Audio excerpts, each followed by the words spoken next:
be absolutely devastating.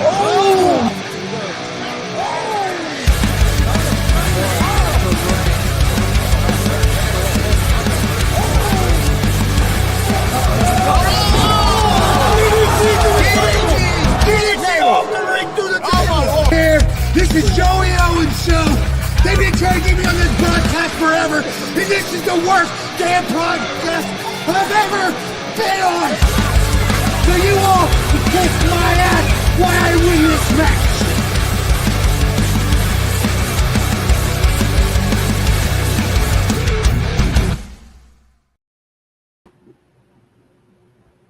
Welcome, everybody. We're here for GWR tonight. As you can see, Chris is not here tonight. He's a little bit under the weather. I hope everybody's doing good this fine Monday, a pretty hot Monday. But we're going to get things. We'll jump right into it and get started with the Marcus Fine Independent Wrestling Report. All righty. Kelly and I had yet another busy weekend. So we hit 3 big shows over the weekend. So here we go. Friday night, we were at WCW's main show for the month called Crown Fall. Took place Friday the 25th, Act Force at the Outlaw Arena. We saw Maliko defeat Zach Nova. He is now our new WCW Gunslinger champion. Pogo with Freak defeated Johnny Blaze.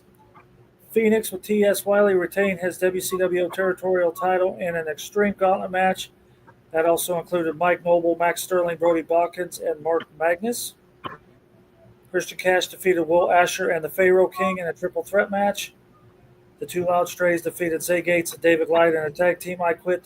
They retained their WCW tag team titles. And Jordan James with Skull Crusher defeated Elijah Arrows with Carter Kaufman to retain the Outlaw title. So very good show at the Outlaw Arena on Friday. Have a match of the night? Oh, yeah, probably. It was probably the main event. Well, I don't know. Phoenix's Gauntlet. Extreme Gauntlet match is pretty good too. How did the I Quit match go down? What was the kind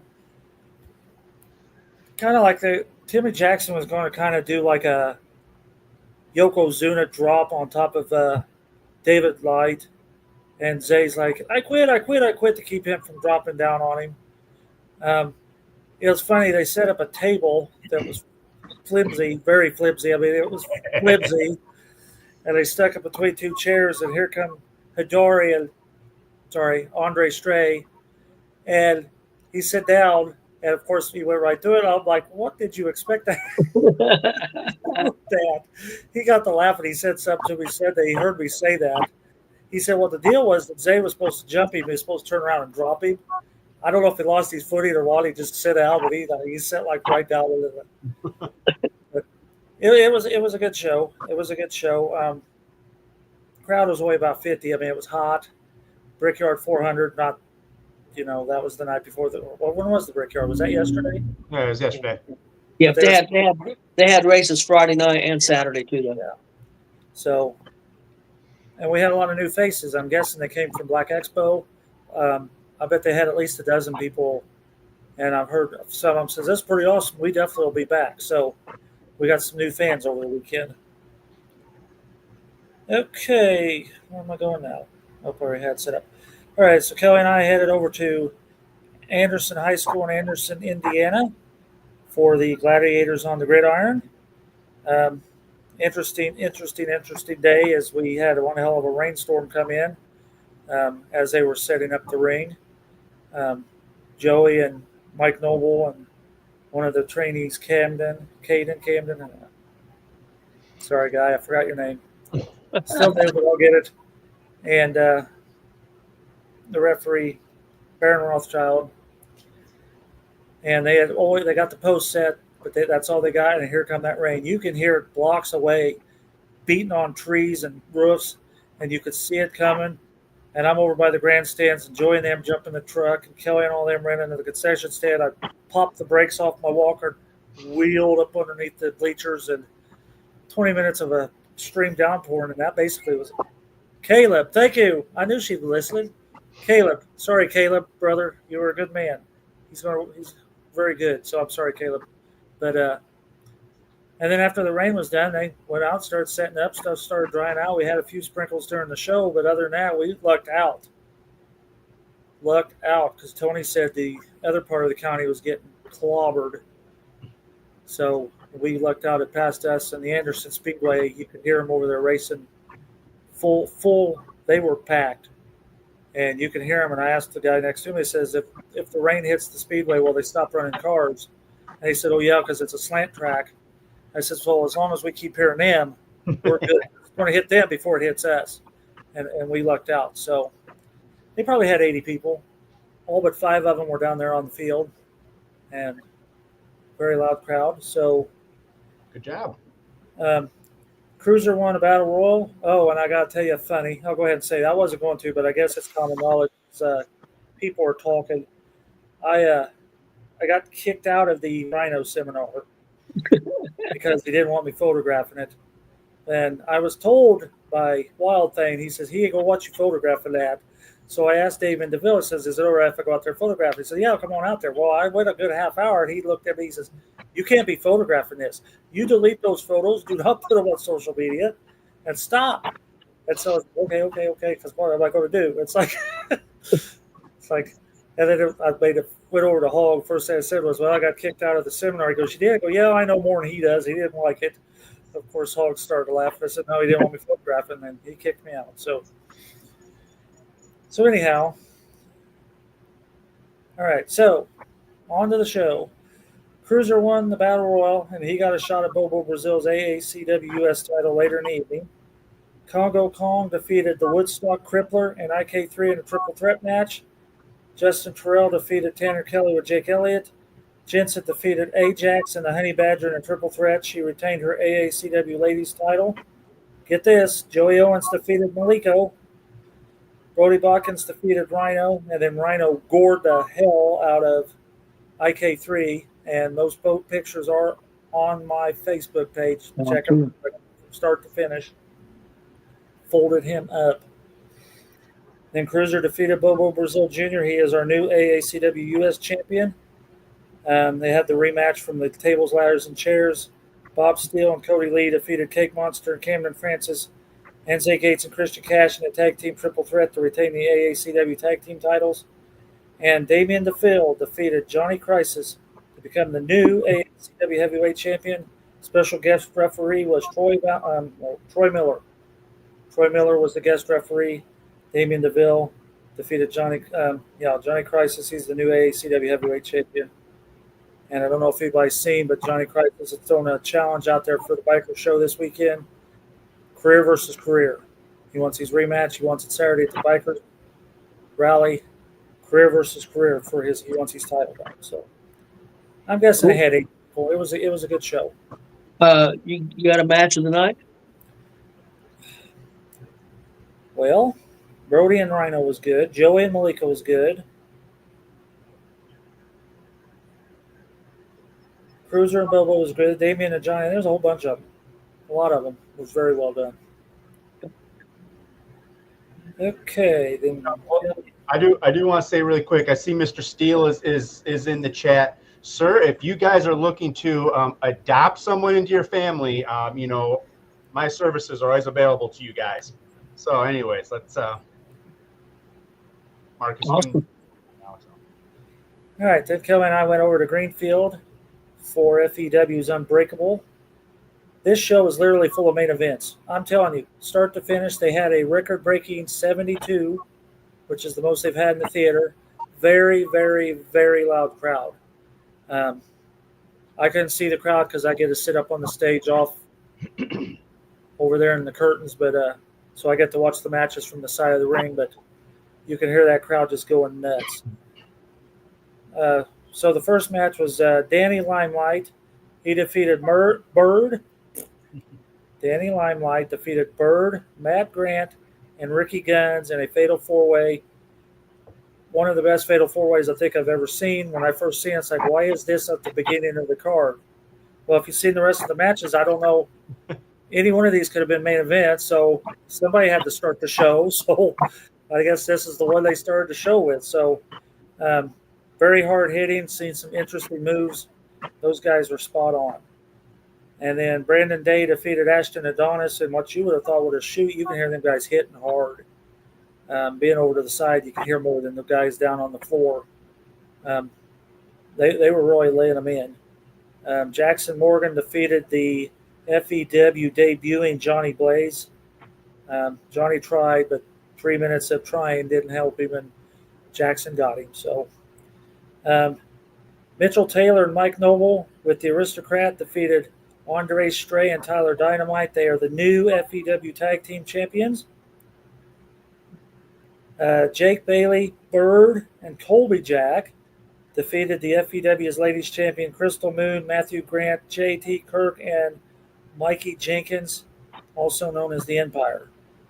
And then when it was all done, JD Kirk and Mikey Jenkins turned on Crystal Moon and Matthew Grant, so the Empire has split in half. Elijah Arrows defeated Logan Myers to become the new FEW Mid-Continental Champion. Main event saw Jacob Rose defeat Anthony Toatelli. He retained the FEW Heavyweight title. So awesome show. It was good to be back in Greenfield. I did not realize I had not been to Greenfield this year until I went to do my paperwork and new fan for the year. I did not realize I had not been there this year. So, real quick, Marcus, go to any of these promotions. They do great work. AACW normally up around the Kokomo area or Sharpsville, but they came down to Anderson for this special show. They do fantastic work. Also, WCWO, of course. I mean, they've heard me, everybody on there has heard me talk about how great they are. So every Friday night, you check them out. They're in Indy. But special shout out to Alice and them. I'm telling you, they do great work. And I'm glad they had the most people they've had, but that crowd should be double that. I mean, the work that they do, they deserve more than that. So let's try to get some people out there for those shows in Greenfield. You can check out FEW's website, find out when the shows are. I'm telling you, you will not be disappointed in the nice venue, good concessions, and fantastic shows. And as far as that goes, again, all three promotions do great work. So you're not going to miss out. I mean, you're going to see a good show if you go to any of these. So definitely check those out. Marcus, did you have any birthdays? Yeah, I'm sitting there reading this, and I glanced over like, oh shit, I forgot these over here. Okay. So anyhow, all right, so I got a few more things. I do have some prayer concerns. Again, I will not go into details. They're on the prayer list. Let's leave them there. We're not going in there. They want their business out there. They will tell their business out there. So Jackson Morgan, for one. Kenneth James is another one. And Mrs. Wild Thing, and I forgot what her name is. I am so sorry. But Jensen and Ajax's mom and Wild Thing's wife, she needs prayers too. She had something come up. So, all right, birthdays. Today is Austin James's birthday. Tuesday is Brody Botkins' birthday. Wednesday is Jared Kripke's birthday.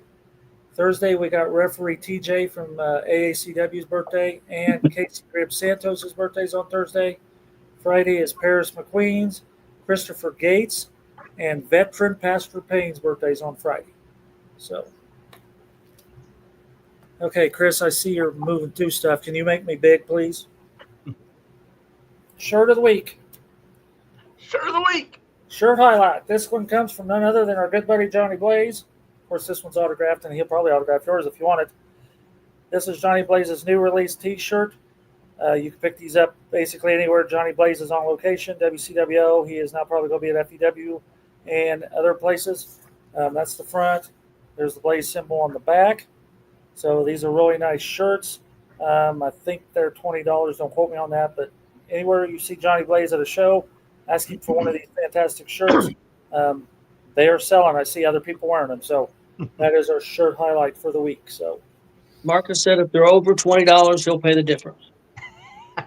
Yeah, I don't know why I said that, but I think just trying to help. He's gonna every shirt of the week he's gonna buy for the rest of the crew, right? Isn't that what he says? No. Yeah, Milena Starrett also needs continued prayers as well. Yes, I knew that was the other name. Okay. Alex has got a free show August 9th. I think that's their biker rally show. And then they're back to the theater on the 23rd. And I believe that's a Saturday. So yeah, they've already made an issue. And they've already made an announcement for one of those matches. You mentioned the Empire. Two of those guys from Empire are going to face each other. And I forget what it was, a street fight or something there at that show. I forget the stipulation, but it's definitely a stipulation match. They've already released it for that show, for that biker show for FEW. I was going to say it almost had to be the biker show because I don't think they'd allow them to do a street fight inside that I theater. forget what the stipulation, a street fight may be saying, or I forget the stipulation, but I know there's a stipulation match there for that already announced. So I want to go ahead and plug, speaking of biker shows, AACW's third show for the week, for the month, third weekend in a row. They will be they're doing a biker show. This will be the second annual biker show. You need to bring your own chairs, and it's at 111 East Monroe Street in Kokomo. This is for the Milwaukee Iron Motorcycle Club. They have it out back of their clubhouse, out there in their very nice picnic-looking yard out back. Last year we had a fantastic time. I hear the weather's going to break. Could only be 75, so it's not going to be hot. It is shaded back there time the show starts. You have motorcyclists coming in. They do biker runs and stuff. So what? Yes, it is open to everybody. It is not at 21 and over. Kids are allowed to come in. Just bring your own chairs. It is a good time. You get to mingle with the bikers. They have fun, put on a darn good show. And so if you're over in that area, you won't be disappointed if you show up. We had a great time last year. So, okay. Brother versus brother street fight's what it's called, Tony. Yep, I was street fight. Okay. I knew it was a stipulation. I thought it was a street fight, but I wasn't 100% sure. I'm telling you what, though, Alex, while you're on here, I thought the two that turncoat, that's a damn good tag team. Mickey Jenkins and J.D. Kirk, those guys, they're going to be an impressive tag team, just the two of them on their own. So I was saying that to Alicia while we were sitting there, saying now that's a tag team right there. So I'm curious to see where those two go. Well, Marcus, do you have anything else? I do not. Okay. One quick thing I want to say, and then I was going to turn the floor over to Warren for a few minutes, and then we've got a little special thing we're going to do also. I just want to remind people, starting this Tuesday on, let me double check here, on Roku channel, you can start watching NWA Power every Tuesday nights at 8 p.m. New shows will drop. And so I think it's actually on the Roku channel, but it's called Wrestling Central Fast Channel. So again, that starts this Tuesday. Hey, check out NWA. They finally got a TV deal, and hopefully they can grow. So I just wanted to remind people of that. And now, Mr. Warren Misery, the subject he's going to be talking about is Mr. Hulk Hogan. I wasn't with you guys Thursday, and I wanted to wait before really saying anything. I wanted to say it live in person, so what I say and what I convey and my feelings don't get convoluted or taken the wrong way. I'm also a person that, with you guys and with everyone that watches, I'm going to give you the truth, a heartfelt opinion, a take. I'm not going to sugarcoat. I'm not going to hide behind anything. And I feel that's a service that everyone should get. So as we get into talking about what happened last week, I want to do this not as Warren Misery, but as Aaron McLaughlin, born in 1975, 50 years old. Started watching wrestling thanks to my grandfather, talking about Sting and Nature Boy and WCCW and the Freebirds, the Von Erichs, all this stuff, and talking and wanting me to get into this. And while he's doing that, this whole time, there's this over to my side, there was something else pulling me. There was something else pulling me towards this, and it was this federation that had larger than life titans, that had Andre the Giant, Macho Man, Ultimate Warrior, Roddy Piper, the Hart Foundation, the British Bulldogs, the Killer Bees, Ricky Steamboat, and they were all led by one man, a man that wore red and yellow, that told me to train, say my prayers, take my vitamins, and that was Hulk Hogan.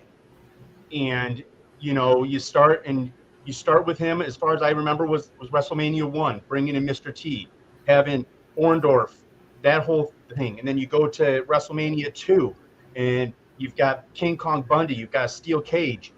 and it leads up to probably what I consider the greatest moment that really just electrified a nation when it came to wrestling. That was WrestleMania 3, Pontiac Silverdome, him slamming Andre. And still to this day, it gets my blood boiling that is now just a parking lot where they put extra cars. That the spot that he did that is now gone. And then you go into some of the greater WrestleManias in the Trump Towers. And then you have him versus Warrior, title versus title. And you have, I may not say these all in the correct order, but, then you start getting into him taking on Sergeant Slaughter, the turncoat, and, showing that this American thing. And all this while, everything is just going and going. And then you have the black eye at the WrestleMania in Las Vegas at Caesar's Palace and all that went along with that. And then you start getting into Suburban Commando, Rocky, was it Mr. Nanny? You start seeing all that, and he's starting to grow, and he's even getting more and more out there, and in the eye even more as we go along. And then he leaves, and he goes over to the opponent, WCW, and even then it still continues. It followed him, and then you've got Thunder in Paradise, you've got him, you've got Sting, you've got all these new dream matches that you never thought you'd ever see, and it keeps building, and then he becomes the third man, and he does the most unforeseen, never before seen heel turn in wrestling history that will forever just be something that everyone's going to remember where they were.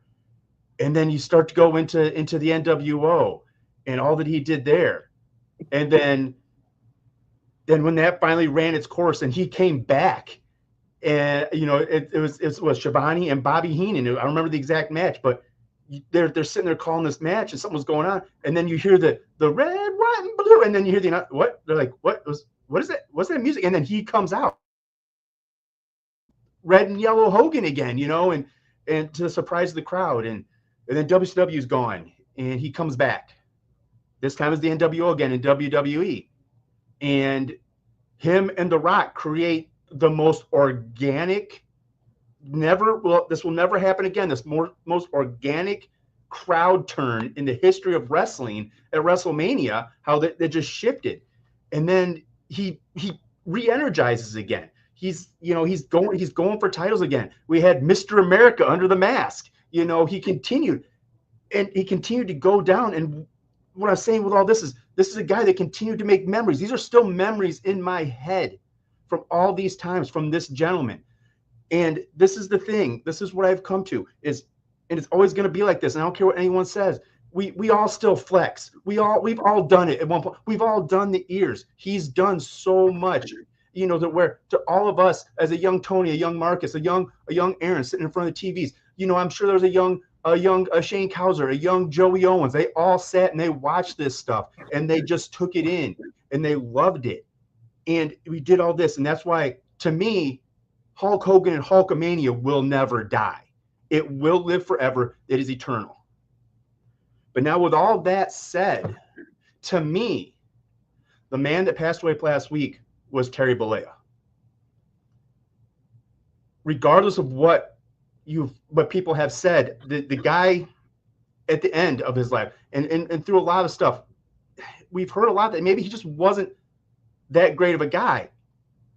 And so to me, I don't mourn the death of Hulk Hogan because, like I said, Hulk Hogan's going to live forever. That's always going to be there. It's going to be on videos. You're going to be able to always go back and relive all that stuff. I had to divide that between who I saw and who I loved and who was really there. And I will never, ever put voodoo on me. And I will never talk ill of the dead. I will never do that. I don't care who it is because I don't want that kind of bad juju on me. So I'll never say anything bad about the guy. But there was things, and I don't, who knows what was said behind curtains, and some people feel it was okay and he made up, but also you hear a lot of stuff about how he used his creative control to force things that maybe it pushed guys down that maybe they could have had a good moment, but because of it. So this past week and leading up till now, like I said, Hulkamania will never die with me, but Terry Bollea, yes, unfortunately did pass. And it is a sad time. I feel for his family, but like I've said, I don't have a connection to that guy. So, like I said, I won't speak ill of the dead, but it is sad that there's another person that's left this earth. But, I choose to keep the memories of Hulk Hogan going because, and like I said, I mean, Mega Powers, I've got to talk about that one. Mega Powers Explode, him and Macho, that was a huge, huge run that they had. And yeah, it sucks, but, it's just where it is now. I don't have those emotions because to me, Hulk Hogan retired years ago. I'm good with it. And, like I said, hopefully he has found peace in his life. I know he did become born again, I guess, most recently. And I hope, that when he did pass, it was a peaceful. I hope, he made good with his maker and all that. And, I said, hopefully the family, I know the family's a little cracked. I know Brooke was sort of not really wanting much to do with him for a while. I hope maybe he was able to make some amends and get back that kind of stuff because, once someone's gone, it's gone. We all have experienced loss. I don't have my dad. I haven't had my dad for 3 years and it sucks. But that's my take on the immortal Hulk Hogan and also my take on Terry Bollea. But yeah, so I hope, like I said, I'm not out here to make anyone upset. Like I said, it's just my feelings. It's my personal opinion. I know a lot of people were upset that other people were bashing what he is. I'm not going to bash the guy. I just know he was, as far as from what I've read and what I've heard about him as an individual in his personal life, not the best kind of guy, but yeah. Very well said, Ward. Fantastic job. Thank you. Well, we'll move on from that. Can I make a statement real yeah, fast? go ahead. I wanted to. Alex reminded me.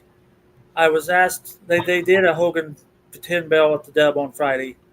I was asked to conduct the 10 bell at AACW, and then Alex contacted me Sunday morning and asked if I could conduct the 10 bell salute at FEW. And I feel honored that out of 3 shows this weekend, I was the guy that got to do that.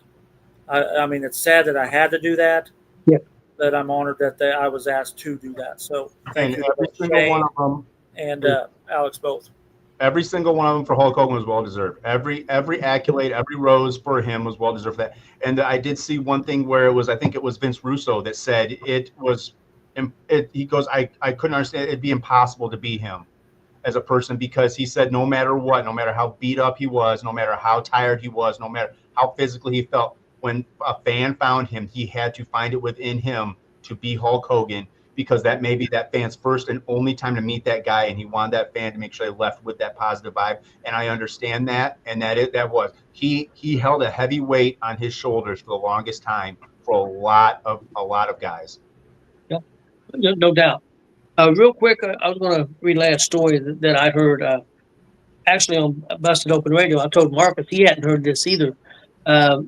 Bill Apter, guy from the Wrestling Magazines, was on there, and he told a story about, and I didn't know this. I knew that, Hogan got that job to be in the movie Rocky III, but Bill Apter got a phone call from, I don't know if it was director, producer, from Sylvester Stallone, I don't know who it was from, but asking they needed somebody larger than life, wrestler, to come play this part, Thunderlips, and asked him who he would suggest. And he only had 2 suggestions.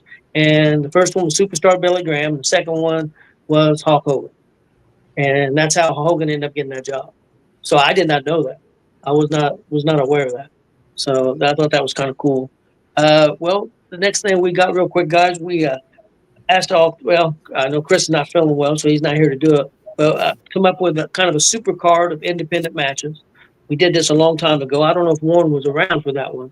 But we did it a while back. And Warren, I'll let you go first. All right. Well, I got 6 matches on my card. So, okay. And they're interesting. I went a little out of the box thinking with some of them to have some fun with this.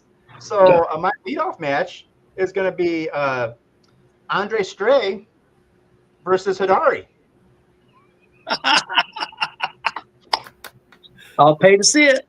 So, yep. And then my second match is a special match. It's going to be Nerd versus Hadley in a trash talk off. No physical, just trash talk off. Back and forth. Okay. just until one of them runs out of air. So I mean, honestly, that could be the entire night with those guys. True. My third match is a tag match that I would put up against two tag teams that I've seen for quite some time, and I feel are probably probably more hard hitting ones. Ruthless Domination versus Trauma Unit. I think that would make a real good run. And then I know for this next one, I don't know if he's still in here, but I would have and this actually may happen now, given some stuff, or it may already have happened. Who knows? Mike Noble versus Ricky Guns. I would personally like to see that go, and maybe even become like an extended rivalry between those two. I think that could be a lot of fun. My fifth match is what I would title a big man over the top battle royal. So this would consist of the Freight Train Brody Bodkins, Jackson Morgan, Too Loud Timmy Jackson, War Ready Malenko, Cecil Cerveza, and Limbo.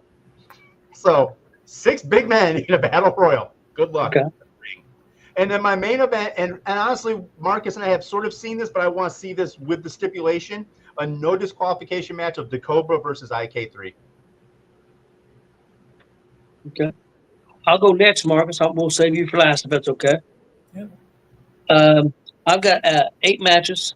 This first match I've seen before, but not with this stipulation. And I know it's probably happened more than once. Rachel Armstrong versus Ari Alexander in a last woman standing match. My next match on the show is a no rules scramble match featuring Ladies Man Mike King, JKO, Mike Noble, Jordan James, Kenneth James, and Jared Kripke. My third match is DeCobra versus Dex World. My fourth match is a death match rules, Jackson Morgan versus Phoenix. My fifth match is the highlight reel versus, I don't know, I know they've got a name. Marcus, you can help me with this. Bob and Cody Lee. FOE. FOE. Okay, highlight reel versus FOE. And a tag team dog collar match. Next up is a fatal 4-way elimination match featuring Brody Bodkins, Andre Stray, Congo Kong, and Malenko. And my main event would be IK3 versus Jake Oman in a 30-minute Iron Man match. Most falls within 30 minutes wins the match. So that's my card. Hey, Marcus. All right, am I up? Yep. I have 8 matches as well, and there is no stipulations in any of my matches. They are just 100% old school, an old school card. Purist Marcus Fine. Newest Yep. wrestlers, because there's not too many vets in this, but there is one vet match on there. So, okay. As I always say, in no particular order, because you just never know what you can main event anymore. Yesterday was proof of that. Yeah. So, I have Cody Lee taking on IK3. I have Damian DeVille versus Jordan James. And I'm sure this has happened. Brody Bodkins versus Congo Kong. And now this is what my vet match is. I have the real deal Bob Steele taking on JKO. Bob Steele versus JKO. Yep. And then I have Cruiser and Mike Noble taking on Max Sterling and Zach Nova.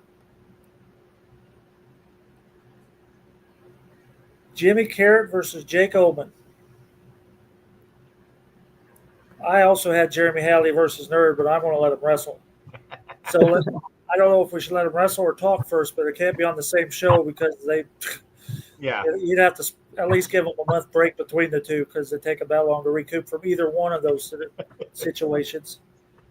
And then I had DeCobra taking on Logan Myers because I've seen Logan Myers taking on Jimmy Carrot. So I'd like to see DeCobra taking on Logan Myers. Okay. That's what I had. 3 very different cards, but I think all would be very entertaining. Yeah. They could be more different. We only repeated one, and mine was a wrestling match, and Yeah. Warren's was Kelly's in there cheering for Nerd, but battle of the one-ups. Who asked Marcus? Ask Kelly. Who's her two favorite wrestlers? I know Nerd is one. Well, Who's she's the in other? there yelling nerd already. Who's Well, your who's other the favorite other? wrestler? Yeah, who's the other? Can you hear me? She can't hear me. Air's on in there. If you yell that loud enough, she'll yell it at me. Put it on there, Yeah, she'll hear it. yeah, Kelly. Who's your other favorite wrestler besides Nerd? If you had to, Her- if you had to name one. Now give her at least 30 seconds because her feed's Okay. off a little more. So All right. We'll give her a little bit of time. Well, while we're waiting on her, see if she answers. Chris, our special guest is ready. We'll get ready for a rapid fire. Hopefully he's ready, and maybe hope to have two. We'll see. well, there she is. She made it There she is. live she's from here. the medical profession. Is that a nursing home, I assume? Yeah, this is my office. Okay. You said I did- resident. So Just to preface, I did clock out just to do this. I was like, Okay. ooh. We wouldn't say anything. We wouldn't tell your bosses. to go on the record, she is off the clock. Oh, There we Well- are. How we doing, everybody?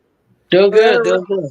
Her other favorite is Mike King. So Okay. I said we have. close. Well, I'd say we have a match between Mike King and Nerd, and we put Kelly on a pole, and the winner gets Kelly.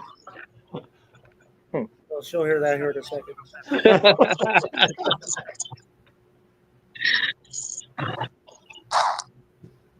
Well, guys, Grab my headphones real quick. glad you guys could join us.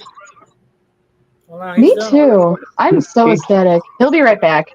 Yep, he said he'd be right back. I thought, man, he chickened out already. we're that intimidating. He's like, I'm out. Marcus, we could make that a three-way if you want to try to keep Kelly. They'll give her back. They'll give her back.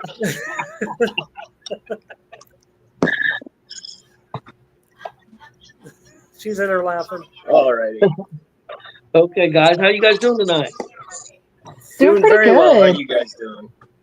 Doing good, doing good. Well, the way we're going to do this, Marcus will go first, Warren will go second, and I will go last. All right, well, this is totally different because we got a couple on here from two different Yep. locations. Yep. You guys are the first couple we've had on here, so twice as many answers. Tony, remember that. Yeah, okay. So I guess the first thing we want to know is how you two met. And when you did meet, were you both involved or both interested in wrestling, or was it like me and Kelly? No, so I had made a post on Facebook about wanting to start a band. I was involved in the metal community before I found wrestling, but I had always been around wrestling in some way. And I, made this post because I'd really wanted to start a band, and she was one of the first people commenting on it. So I hit her up and was like, "Yo, do you really want to start a band?" And she's like, "No, I just want to talk to you." And then we just hit it off, and one thing led to another, and 5 years later, now we're here. So was you not? And up we there? both did like wrestling. No, I loved wrestling growing up. I'll say because with me and Kelly, she wasn't involved. She wasn't interested in wrestling until she met me. So Yeah, no, we both were, marks, if you will. But with me, my older brother, Jonathan, was trained by Rikishi at Knox Pro. So that was sort of my gateway, if you will. And for me, my gateway, believe it or not, was my little sister's dad. He just always had it on TV, and one of my favorite movies growing up was Pokemon, and he actually recorded over the end credits the 96, was it 96 or 97 King of the Ring with Mick Foley? It was 98. 98. If it's 90 the one where I came 98. up- Yeah. Yeah, so he recorded that over like the end credits, and so that's kind of what got me into it. Okay. Warren? Well, Hang on, yeah, Kelly's another question. question. Okay.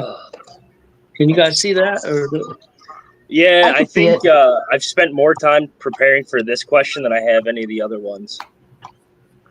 I have two. Okay. But what is gonna suck? I have to go with Marcus, and it's no disrespect to you, Kelly. I love you just the same, but Marcus is he's a wealth of knowledge when it comes to professional wrestling, and I'm a historian myself, and I just like history, so it's good to be able to talk about stuff that not a lot of people know about or aren't familiar with. Like we'll talk about Dick the Bruiser from 1984 wrestling out in Greenfield or something. It's like I didn't even know Greenfield existed prior to moving out here. My favorite. I love you both dearly, but I have to say Marcus. Oh, I am Double on stop. a roll. I am on a roll. That's 6 votes in 4 weeks. I thought they were going to cancel each other out. I was almost positive. That's what I was waiting on too. Oh, that's awesome. Kelly's in trouble. She's not in trouble. You guys might be in trouble. Yeah, no, I definitely I feel Yeah. guilty. Remember, she's got that cane, guys. She's got that cane. Yeah, I know. She does have that cane. But I did give Mark my last fuck. Yes, I do have it actually. It's over here in my camera bag still. I got the last fuck in the camera bag over there. Okay, Warren. All right. I mean, I say this, like, it's going to sound funny because you guys are like way younger than me, but when you were younger, who was the wrestler you saw on TV that you most emulated, that you wanted to be like? Ooh. There were a couple actually. Evan Bourne, because he was much smaller and just the stuff he was able to do would just like blow my mind. And like, me being a smaller guy, I couldn't really look up to the bigger guys because, there's no way I can become 6'8", So I always gravitated towards the smaller guys, Rey Mysterio. But I think realistically it was more like Raven a little bit, just because I identify more with those dark and sinister kind of characters because, I didn't have a really good upbringing. So I don't know too much good stuff in life. I only know a lot of like bad. So I'll gravitate towards the guys that are hurting mentally because I can identify with that, Yeah,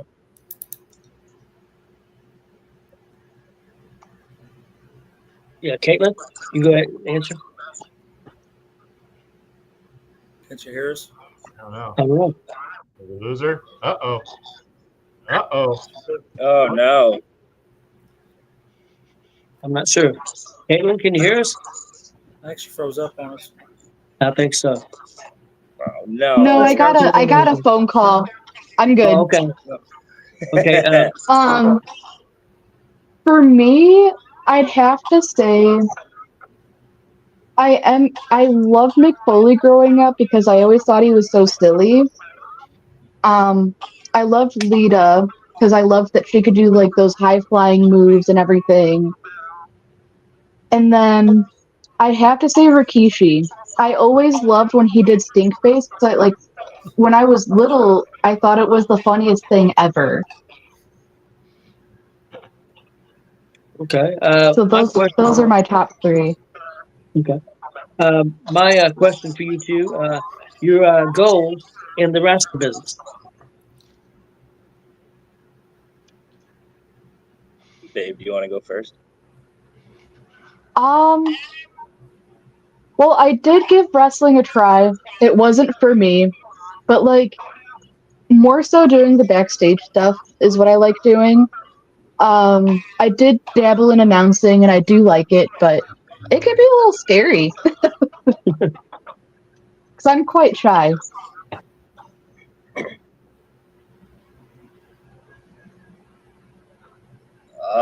For myself, I guess with being a referee, I would like to become a wrestler. I have had matches here and there where they might need an extra guy, and I'm available. But there is something special about getting to wrestle. And like even as a referee, there's cool stuff. I get to watch these matches happen. Like I'm part of it, but I'm not really, because I'm just there to make sure that what's supposed to happen is supposed to happen. They're respecting the rules, and if they don't, that's why I interfere, and that's why I get involved. But I mean, I think it would be cool to be a wrestler. I'm not saying that I might not be able to do it, but I'm saying that like I think it would be really cool. I don't know where I want to go in wrestling, but I do know that at some point I would like to go to Knox Pro in California just to at least thank Rikishi, because that's something real special to me. Okay, Marcus. All right, I haven't asked this question in a while. First WrestleMania that you watched within 6 months after it took place. So I know everybody's probably seen WrestleMania 1 and 2 because it's on Peacock. What was your first WrestleMania you've seen that took place within 6 months after it aired? Well, I mean, for me, the first WrestleMania I watched live was WrestleMania 28, I believe, 27 or 28. And that was really cool. That was, during the time when Raw and WWE wasn't really doing the best. That like 2010 to 2013 era was just kind of, it was, I guess difficult for a lot of companies too. Back then it seemed like everybody that was getting cut from WWE was jumping ship to TNA. So I would watch, I'd watch WWE, and then I'd watch, I think it was Thursday nights, they'd have TNA just to see if any guys that were getting released were going to show up, or like if they were going to keep their names. But yeah, no, WrestleMania was 28, I think it was the first one I actually like got to see live, not in person, but live on TV. What was the main event? I actually have the disc right here. Whoop. I think that was. It was. Is that WrestleMania Goes Hollywood, or is that one in Detroit? I think that, yeah, this one. I don't remember which one this. My Roman numerals are terrible. Is that Taker and Shawn at the top? No, it's Taker and Triple H. This was John Cena and The Miz. Yeah, that was when Miz beat Cena for the title. Yeah. Yeah. See, I know my numbers. I know my main eventers. So. Yeah, but that was a cool time. That was, I think, when I was the most active with watching. I watched, DX in 2009, and then from then on.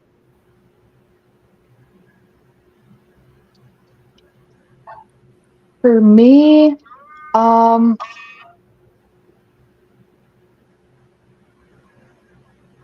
want to say it was with Alex, so it wasn't too long ago. So I didn't start watching it like heavily until we got together.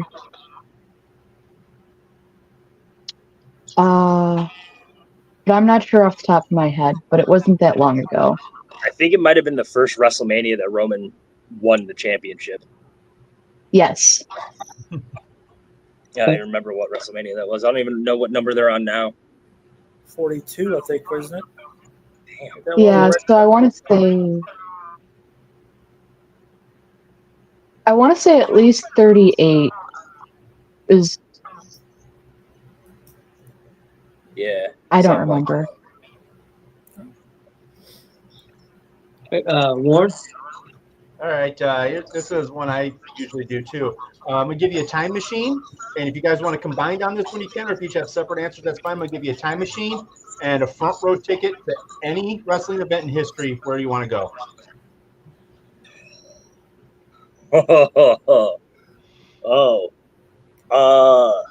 Shit.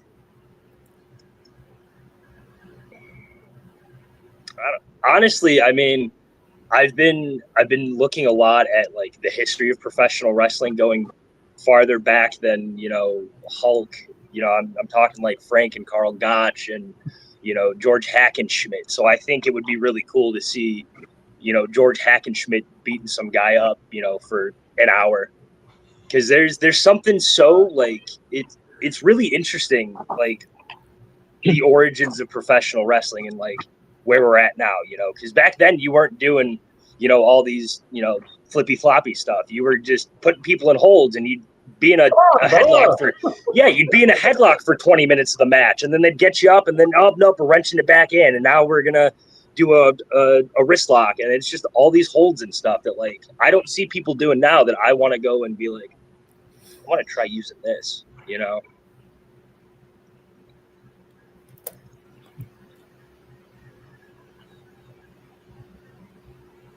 She's thinking.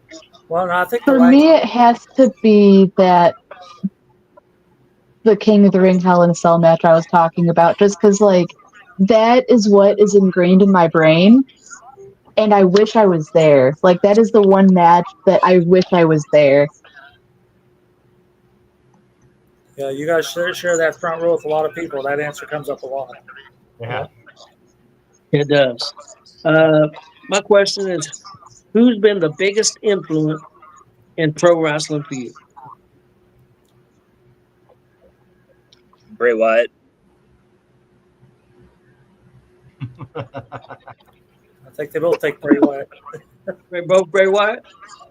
Yeah. Okay. I mean, Well, between Bray Wyatt and again Mick Foley for me, because he just I love Mick Foley. I really do. I'd say Bray and Undertaker, because I'd be hard pressed not to say that I was a big Undertaker fan. I mean, I have more of his figures than I have anybody else. I think your mixed tag team name is going to be the Deranged Duo, because I mean. I mean, we could be sugar, spice, and everything that's not nice. I was going to say everything not nice. Yeah, that's what I said. Okay, Marcus. All right, well, a couple things. Alex, why don't you show them that poster, that Taker poster? Is that All right. easy for you to do that? Yeah, I could absolutely do that. Well, just let me switch the camera around. Just put it in selfie mode, nerd. Say, we can't find this online anywhere. And he'll tell you how he got a hold of that. So this was given to me by my brother many years ago. I don't know if you can see. It's backwards, but this is from 97. Okay. Titan Sports. I've had this as long as I've been alive, pretty much, 29 years. And the only time that I have ever seen this advertised was on a Undertaker in Your House show special from 97. Only time I've seen it. Never seen it advertised before. I think this is like one of the most like holy grail items I own in my like wrestling collection, or our wrestling collection, I should say. But I have not found that anywhere. I mean, yeah, it looks like something maybe they had hanging, like, you know. Yeah, no, it is. It's meant to be like a door banner or something like that, because there's notches on the ends for like a string or something like that. But it's like damn near full height. Yeah, like something like this. They had the, like, if you go to any of the WWE events, like the big ones, they'll have like all the old huge from matches. Like, it's something like that. Like, maybe, I mean, it could very well be a 1-of-1. I mean, it may be the only one out there. You know, like, I've seen pictures of like stuff on eBay, but like you go click on it and it says out of stock. So it's like, or it'll give you like a very vague description, like, oh, Undertaker vintage WWE WWF wall poster, but then it doesn't tell you anything else about it or like how much it is. But yeah, no, this is one of my favorite items. More specifically because my brother isn't here anymore, and that's literally the only thing I have of him. So like that's my like prized possession. All right, Juan Sanchez says you had to order it through the phone back in the day. The advertising's on the In Your House 1997. See, me and Alex went looking for that too, and we couldn't find it. Yeah, we searched all day between the two of us back and forth. We couldn't find it. Juan's another good person that just knows so much about the business. Like Infinite knowledge. Hang out. He'd come over and he'll be like, yo, throw on some 78 Madison Square Garden or whatever. And I'm just like, all right, cool. And it's like superstar Billy Graham versus some nobody that like, you know, some jobber or whatever. And I'm just like, dude, like, that's actually insane. Like it's crazy. Or he'll be like, yo, you wanna watch some 2001 SmackDown? I'm like, yeah, we'll put some random stuff on, and like we just watch tape. Doesn't matter what it is, where it's from, who it's from. Like, I'm glad, Chris, Tony, that you brought up the Roku thing, because Juan and I found a wrestling channel, random wrestling channel that just had wrestling 24/7, and we found an absolute banger luchador match. I can't remember who. It was Michael Elgin against somebody else, and it was just like we'd never seen this match before, but it was so good. And like it's just Pluto TV has like a yes, TNT. no, I think that's what we were on. But either way, like they have, yeah. Juan is another one of those guys that just knows his stuff. A real, like a true student of the game. You want me to still ask a question, or you want me to? Yeah, go ahead, Mark. Well, I ain't going off script yet, because what Alex just, me and Alex, me and Juan have had conversations, and I'm thinking, am I really having these conversations with these young kids? And you guys are young kids, because I've got 30 years on both of you. And it's like, yeah, it's just fantastic that you guys actually want to learn the sport, that you went way back pre-Hogan, pre-Bruiser.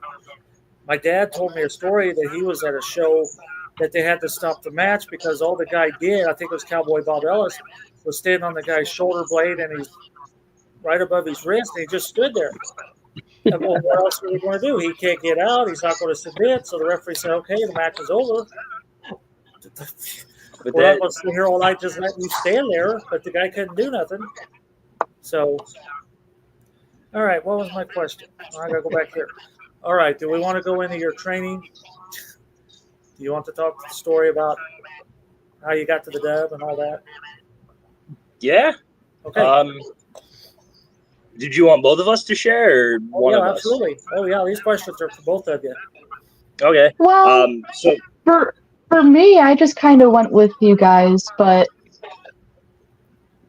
I had torn I had blown my shoulder out while training, and I'm not going to say who, but they kept saying that I was faking my injury, but it still hurts. It's been about a year, and it still hurts. And so I just went with the boys to the dub, and that was it. I wish I was that lucky. No, I'm kidding. No, but there's a company out here in Lafayette, which is where Caitlin, Juan, Zach, and I all live. And Caitlin and I had gone to, I believe it was DCCW's muscular dystrophy thing. That's where we all met. Yeah, and it was the one where Devon, Victoria, and Rikishi were supposed to be on. Yeah, on there. Rikishi didn't show up. When we go off air, we need to talk. Don't we, Tony? Yep. But we're not going to go here. I'll go down that road here. I already know the tea on this one. Okay. Yeah, as do I believe. But anyway, I digress. Went to the show, met Zach and Juan, and they were like, "Yeah, man, this is where we train. You know, just come show up." So I was like, "All right, cool." Showed up, and I mean, I was just when you don't get the opportunity to train, but you're surrounded by people who are wrestlers or who have been wrestlers or who like that. I guess I didn't care how I was getting trained or how the training was. I was just happy to be fucking training, to be honest with you. Pardon my French, but I was just happy to be training. I'd spent my whole life wanting to do this, and I'm finally getting to do it. And then, now mind you, I'm only getting trained once a month, and it's on days that we have our shows. So we train 2 hours, and then we have the show. I didn't think anything of that. But then Zach and Juan, they go do their thing as refs. They're getting their bookings because, you know, Pops wants them because they're busting ass. And then they start going training over there. And they're like, hey, man, you know, if you want to add more training and, you know, outside of just a month, you know, you should come here. We train twice a week. All right, cool. the guys that, trained us, they were like, yeah, no, that's cool. We want you to get, the experience. The promoter was like, you guys should be, happy you're getting these opportunities. Like this is something that like I never would have gotten. We would never have been able to get this. So like it made us feel like, oh, dude, this is actually really cool. Like we're getting to train at 2 places. And then I guess Zach and Juan got booked on a show the same day that we had a show, and they made their choice. And I was going to make my choice because I saw what the Dub was doing and I saw what we were doing, and it's comparing apples to oranges. Like twice a week training or once a month. Am I going to grow more with twice a week, or am I going to grow more with once a month? So it was realistically just like, all right, I can't do this. I got to go where like the real training is. So I jumped ship. They got hissy pissy and whatever about it, but it is what it is. And like the contracts they had us sign were fucking null and void the moment we signed them.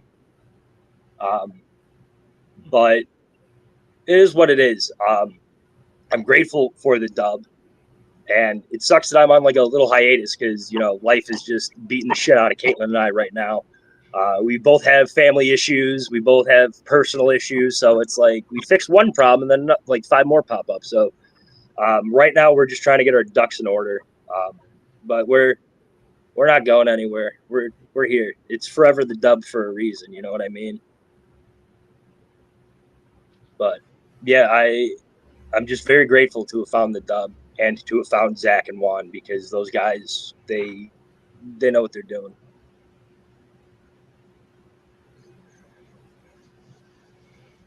Caitlin, did you have anything else to add? He pretty much nailed a lot of the same things. Okay. It's just I had an injury with mine. It happens. Warren? All right, let's have some fun with this one. When Marcus told me that you guys were going to be on, this one formulated in my head this afternoon, so I hope you're ready. WrestleMania is known for awesome entrances, and a lot of those awesome entrances have live bands. What band would you want, and what song would you want them to play for your WrestleMania entrance? That is a good one. So, for me, because I was involved with the metal community and I made the slew of friends that I did,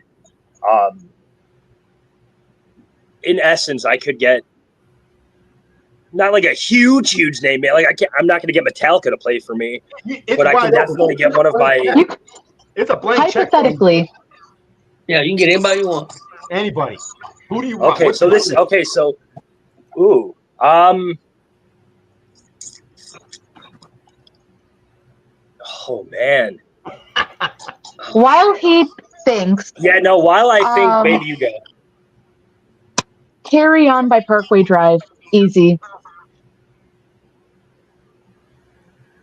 Pretty That's quick. always been one of my favorite songs. I love Parkway Drive. I've seen them so many times. Yeah, it would have to be Parkway Drive.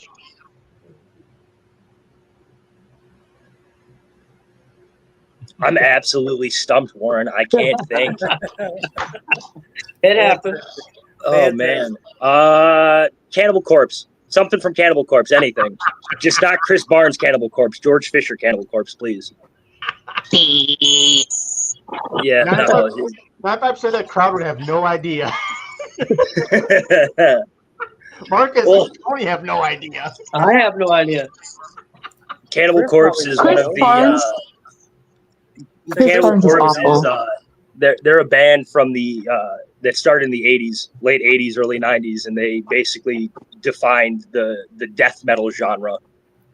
Some people argue that the band Death did it, but it wasn't Death. They did it after Cannibal Corpse. Marcus is like right now. Like, No, I love the question. That was fantastic. Yeah, I like it too. If you could be any pro wrestler for a day, who would it be? if we could be any pro wrestler or meet. Be. Mm. You could be a pro wrestler for a day. I feel like you guys already know my answer. I think I do. Probably will be Mick Foley.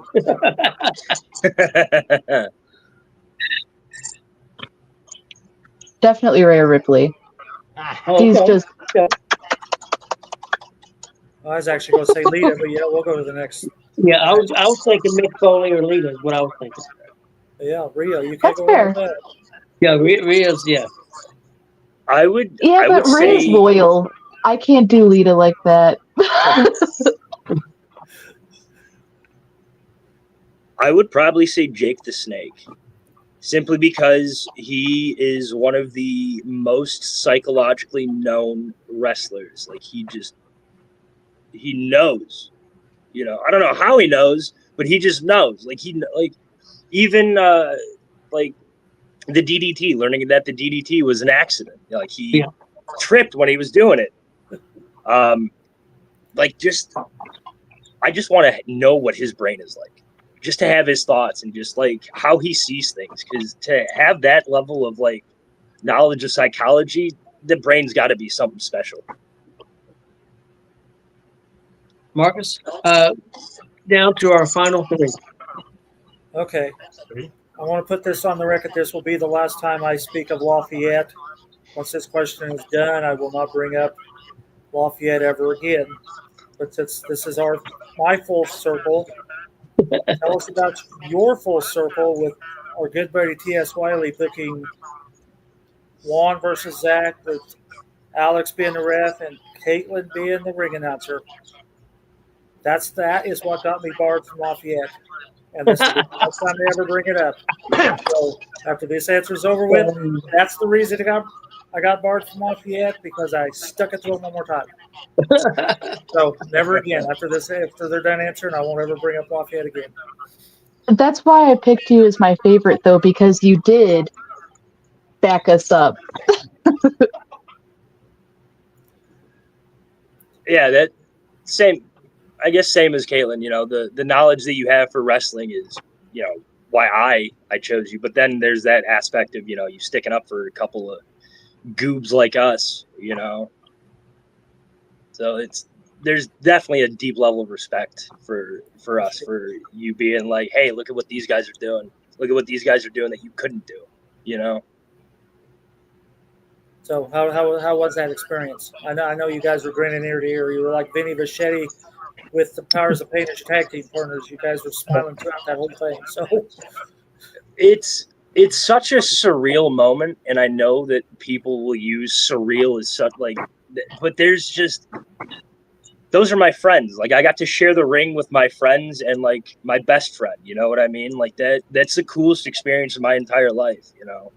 Like that's my WrestleMania moment, I guess. Like I wanted to share the ring with people I care about. I can't share the ring with my brother, so the next thing I could do is share the ring with people that, helped get me to where I'm at. So it was a really cool experience. I'd absolutely do it again. Maybe one day I get to do it, but not as a ref, and it's a triple threat match. Me, Zach, and Juan. I think that'd be pretty cool one day. yeah, that would be really cool. Yeah.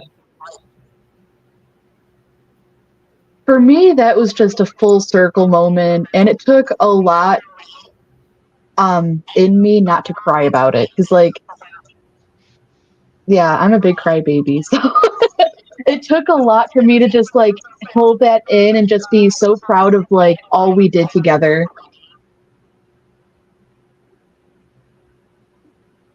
That's pretty cool. Warren? All right, we've talked a lot about single wrestlers you guys like. What are your favorite tag teams? Oh, another hard one. Damn. Oh, come on, Alex. You know I bring all the good ones. We just had, what was it, last month we had, or 2 months ago, the Where You Going flip. Yeah.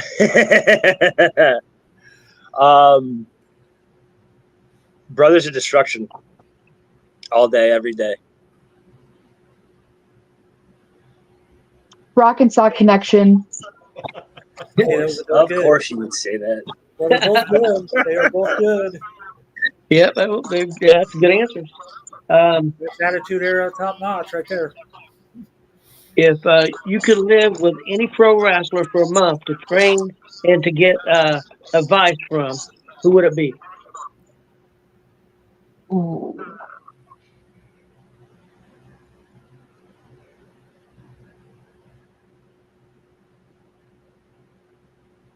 A hot take, Finn Balor. That is a hot take, Mr. Yeah. F. Oh Yeah, yeah. I think she just wants to see Finn Balor. What I think. His motives. His motives. She learned something. She learned something, right? That's right. I have I two, just and think he's really good. I have two, and they're After he lost that title, he never ever got it back. I think he just kind of fell in the cracks. Yeah. Okay, so like before he lost the title.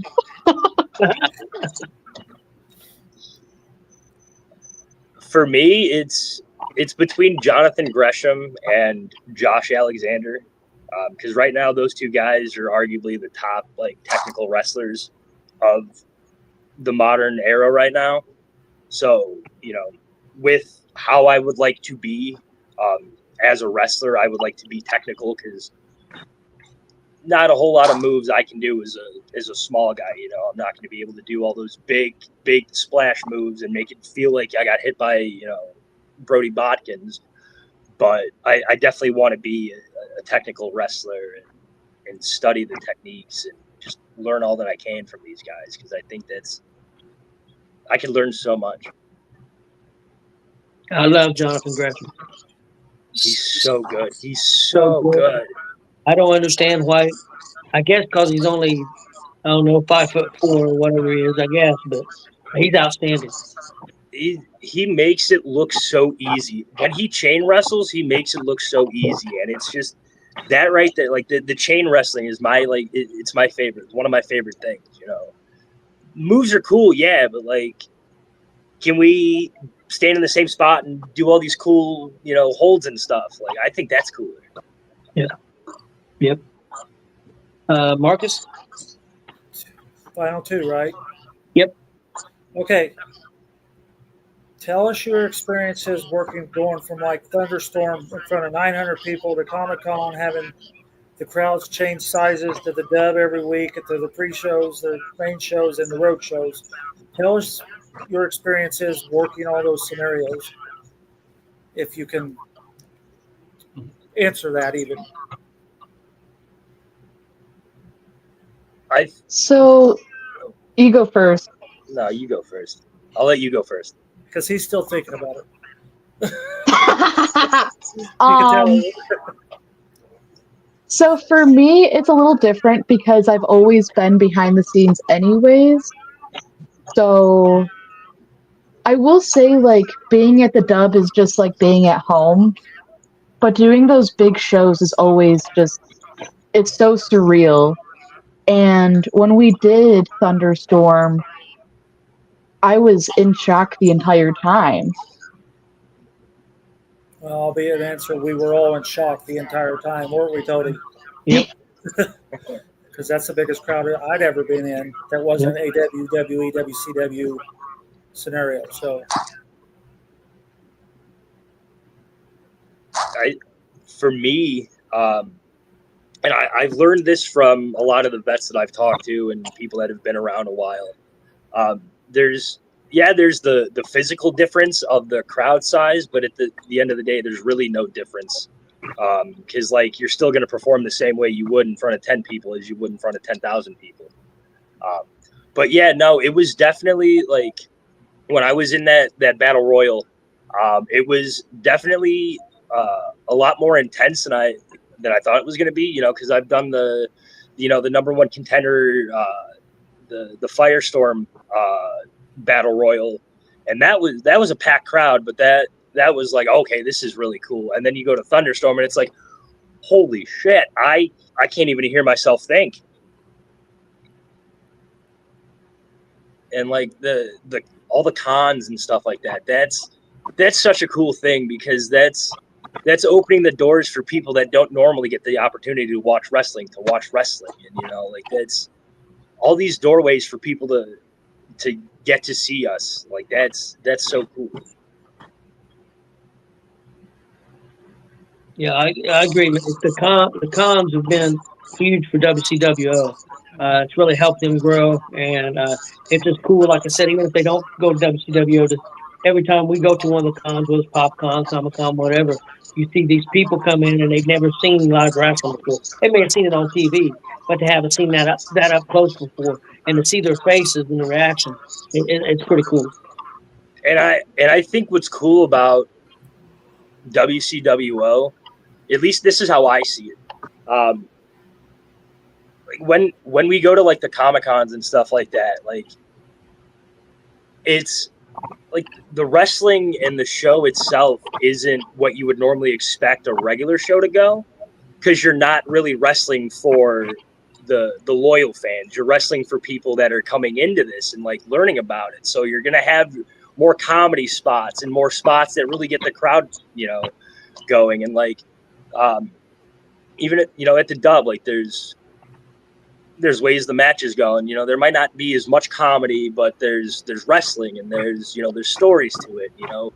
When you go to the cons, it's like there's chaos, but it's cool. It's controlled chaos, and everyone's having fun regardless of what they're doing. It's just it's an incredible experience. I can't describe it other than that. Like it's such a cool thing to do. Warren? All right, let's jump back in the time machine here. I'm going to let you each of you be your own promoter. Go back in time. What's the end result of one match you wish you could change? Like say Lesnar not breaking the streak, or Reigns getting pinned. You already said it. For me, it's Taker not losing his streak, because that shouldn't have happened. Me, it's Goldberg not dropping Bret Hart. I would have loved to see Bret wrestle for another 15 years or so. Okay. Yeah, that's a good answer. Okay, funniest person you've been around in a wrestling locker room? That would be the sound guy, Wes. Yeah, either Wes or Juan. He is one of the funniest people I've ever met in my entire life. And he doesn't even try. Like, no, he's just so funny. I agree. He's just so funny. He asked me to do commentary with him at PopCon, and once he opened up on day 2, some of the stuff he kept up with out the diet, it's like, this is classic. I mean, he taught me the lawnmower for one. I pissed Kelly off because that's his dance move, and I'm like, "What are you doing? It's the lawnmower." It's like, "What's taught me this popcorn?" Oh Lord, I love Wes. He is an absolute treasure at the Dub, and like same as everybody there. Like the Dub is a family, and like that's the one thing I'm finally accepting, because like I don't really reach out to people too much when I have shit going on, because I don't want to bother people with the shit that I got going on. But like there's people there that care, and it's weird that they care, because it's like we're just nobodies, but here you are, like, hey man, what's going on? Are you okay? Hey, wondering why I haven't seen you in a while. You doing good? It's weird. Hey, I believe Marcus. It's that time. I need your funny stories. I got mine. Caitlin had hers, man. I said, because I already have it. So have at it, Caitlin. So for me, I'd have to say at this last Comic-Con, there was a moment where everyone kept asking me the card, and I finally, I was at my ends with, and I was like, all right, what can I do? Because this is just ridiculous. And then out of nowhere, I hear someone rip ass. And I look back, because I can kind of see through the curtain, and I just see Waterboy bent over, And I see mom sitting there like chuckling at him, and I'm like, what the fuck? And then like as I turn around and say that, like everyone starts laughing their ass off. It was, yeah, no, So that was really funny. Well, I thought you were going to say that's Andre because Yeah. Andre can't control his asshole. no, it was Waterboy. That was so funny. Like I don't know what he was doing. He was bending over getting something, but I heard Yeah, it clear as yeah. All day, and you I hear was is like, just. what the fuck? Yeah, that was funny. Definitely like needed that comedic relief as well. I was getting a little feisty because everyone kept asking me for the card. I was like, I don't have it. That was a fun date too. Just again, those experiences are like once in a lifetime. You know, they're so cool. But my funny story, this happened when I was a little younger. My brother, one of the times that he was able to come back home and visit for a little bit, he was hanging out with us, and I was like maybe 14 or 15 at the time. And I'm asking him all these questions like, oh, what's it like to wrestle with Rikishi, and like, is Gangrel nice, and like, oh, are his fangs real, and all these questions. And then I finally asked him, I was like, so does it hurt like wrestling? And he's like, yeah. And I was like, what about getting hit with a chair? Does that hurt? And I shouldn't have asked that because we were sitting next to a bunch of steel chairs. And he's like, you want to find out? And I'm like, yeah, sure. So he takes the chair and he cracks me across the back, right across my shoulders, right on my back. And immediately I drop to the ground and I start crying hysterically. I run to the house and I'm screaming, Mom, John hit me with the chair. He hit me with the chair. And they're like, why? What happened? I was like, I wanted to know what it felt like. And he's behind me going, you won't do that again, will you? And that was one of the dumbest things I've ever done. But one of the most precious memories I have with my brother, because I'm just like, hey, does it hurt getting hit by a chair? He's like, yeah, sure. Bam. Okay. Favorite meal to eat?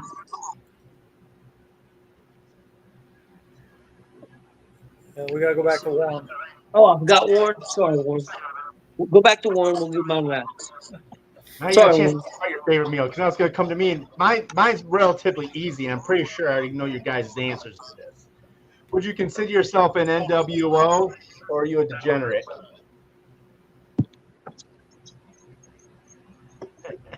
Yeah. I'm a degenerate. Yeah, you do that answer, Warren. Favorite meal though, Caitlin makes the most amazing pesto tortellini that I've ever had in my entire life. And if I could eat it for the rest of my life, every single day, 24/7, I would. It is my favorite meal that she prepares for me, and it is.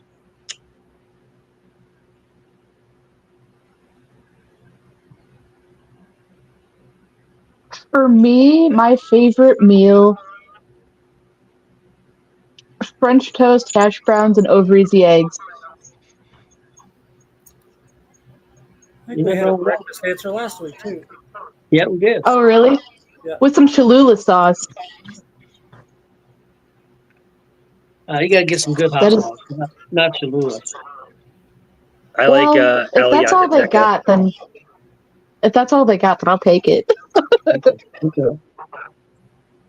Well, guys, I'll do Chris's normal last question. If you guys got any thing that you want to promote, where people can reach out to you, any kind of that social media stuff, you can give it to us now. I'm definitely trying to get into the whole social media thing. I've been trying to take a break from it because it can get too much sometimes, especially with how this month has been. With us losing Ozzy and Hulk Hogan, it's just there's a lot of people saying a lot of things that don't need to be said. But you can find me.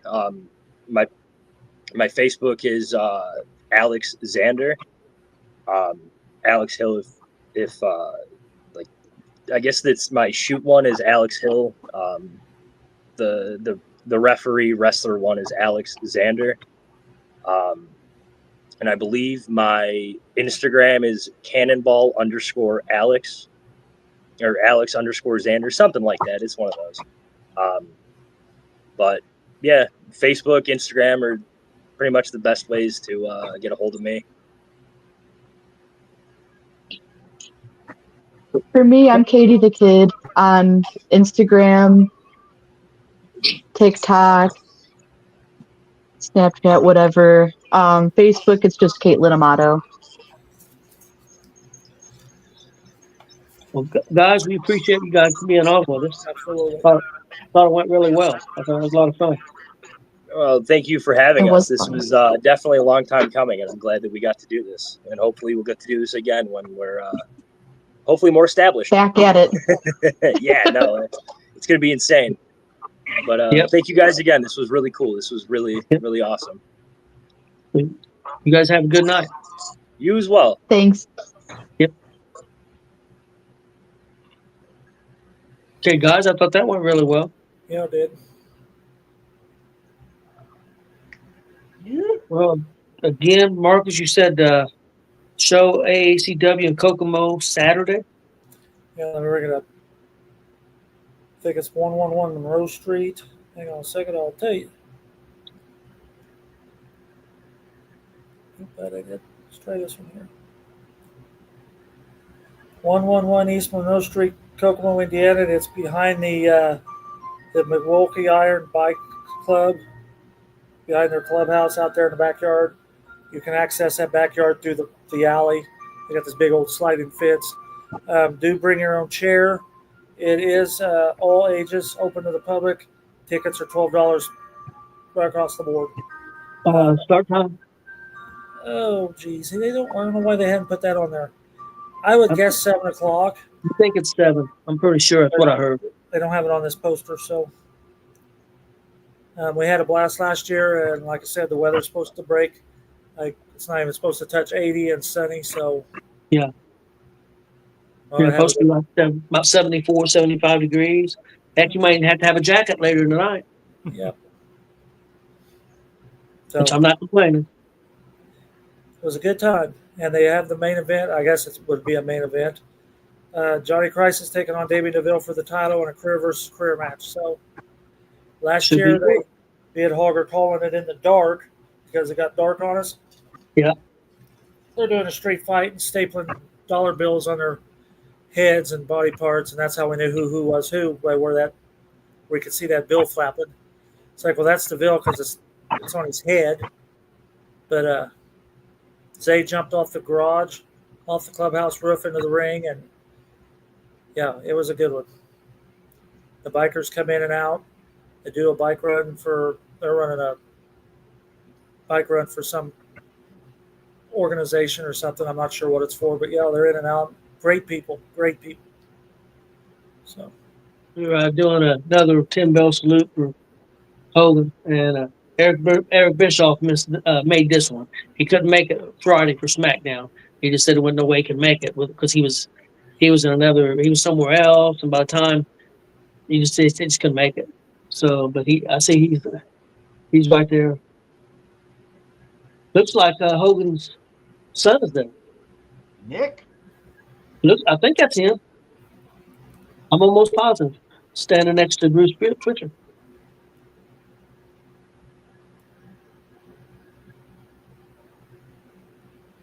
Well, guys, we'll get out of here. Appreciate everybody watching. I thought things went pretty well. My signed pot card. Yeah, I'm going to have to talk that.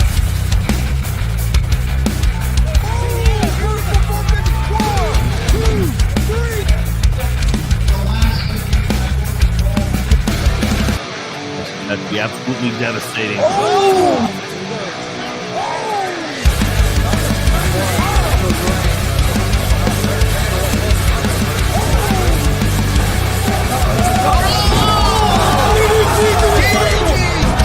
Off the ring through the Show. They've been trying to get me on this broadcast forever, and this is the worst damn podcast I've ever been on. So you all can kiss my ass while I win this match.